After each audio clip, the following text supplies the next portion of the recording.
Welcome, everybody, to the show. I'm Dave Stelma. If you didn't know me already, I don't know why you tuned in, but you're here. And I'm Dave Stelma.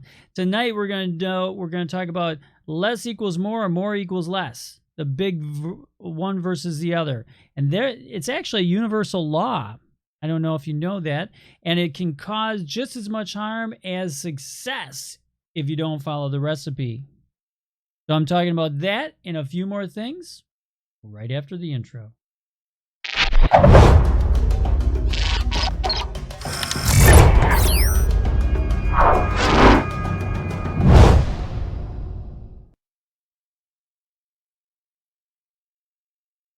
Did you know that you could have less in your life and then gain more by that?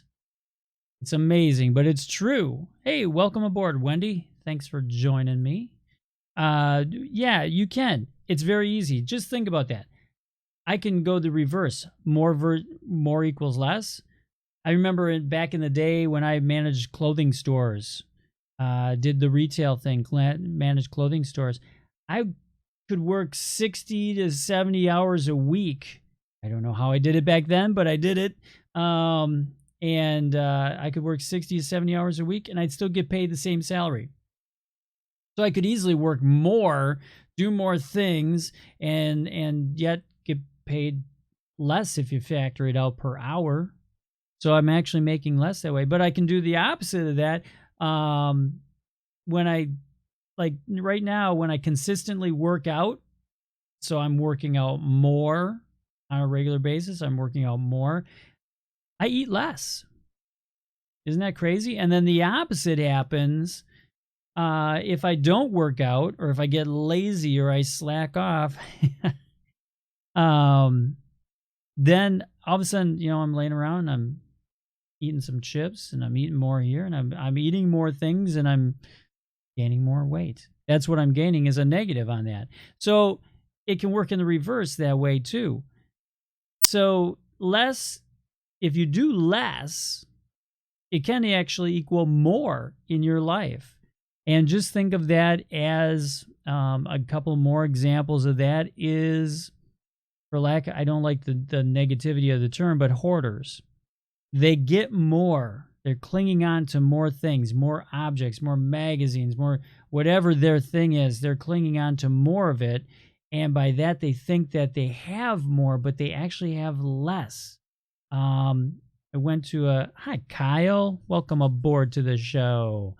And I actually have a client that I went and visited at her home, and that was her case. There was about room for one person to sit on the couch. Everything else was filled up.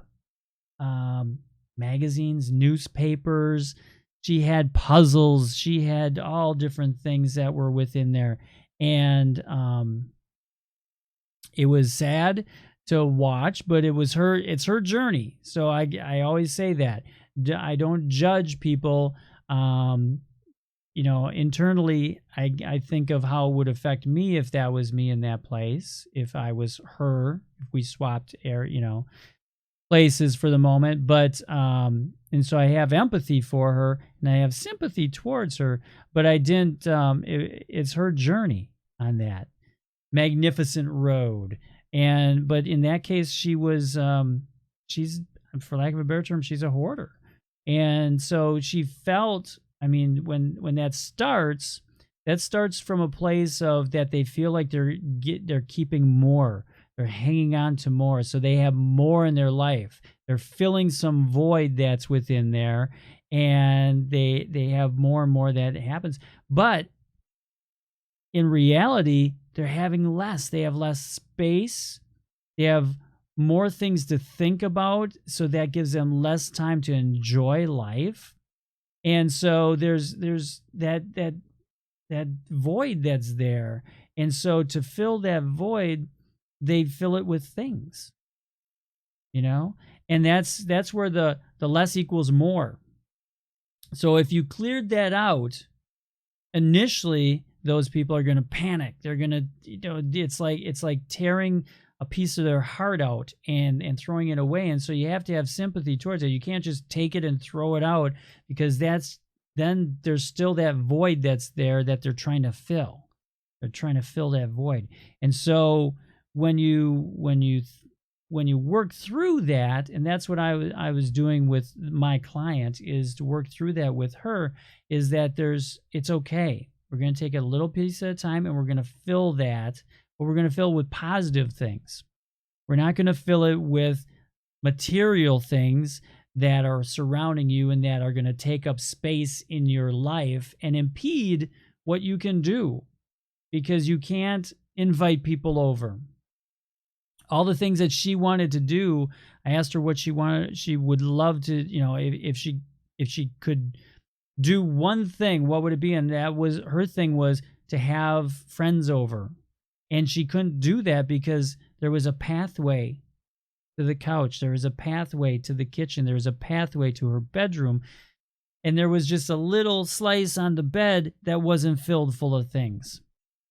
So we had to work through that we're going to just take a little bit of a time. We're going to take some, you see some of those shows, they go in and it's like the 3 piles and things like that. We were just going to take one thing at a time. We're going to clean that up. And at the same time, we're going to fill that void within her. In case, in this case, it was a woman. It can be, there's no, gender thing. This is all personality.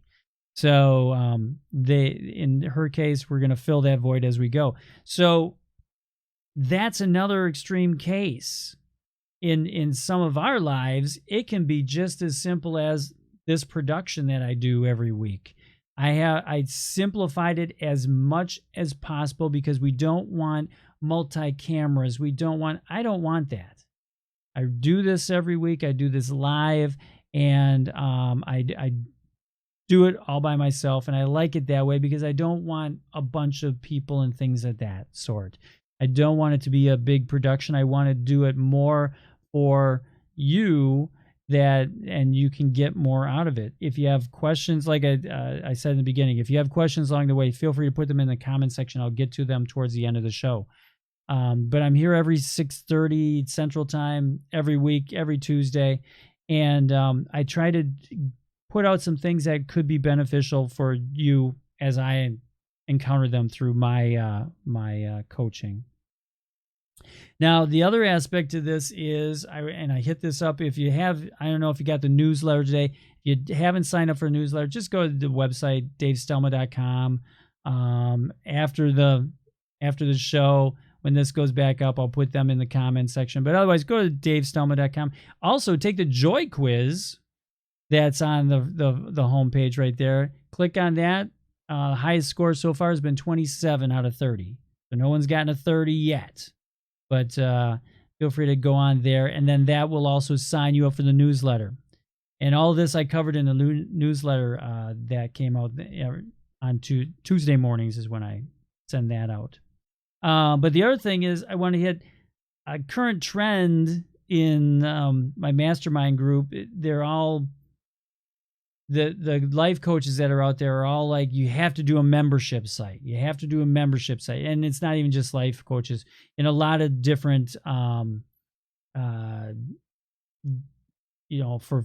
YouTube and for, instructional and educational places, it's like you have to do a membership site because they want groups of people to be in this private group, and you pay a monthly fee for that. And then the participants are basically helping each other. It gets to be one big mastermind group. And I'll tell you why I don't like that as far as a coach goes. As far as coaching goes, I believe in the opposite of that because I want more one-on-one time. Imagine that woman trying to work herself through that point in her life now, of getting less, getting rid of the more and becoming less as far as her home life goes.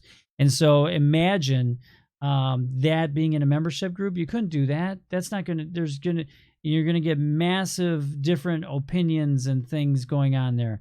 And so I'm not a big lover of the membership sites and the membership group aspect as far as life coaching goes.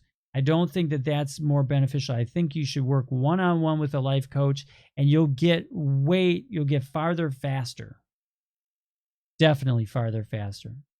And I think that that's a very important and valid reason not to join a membership site as far as coaching goes.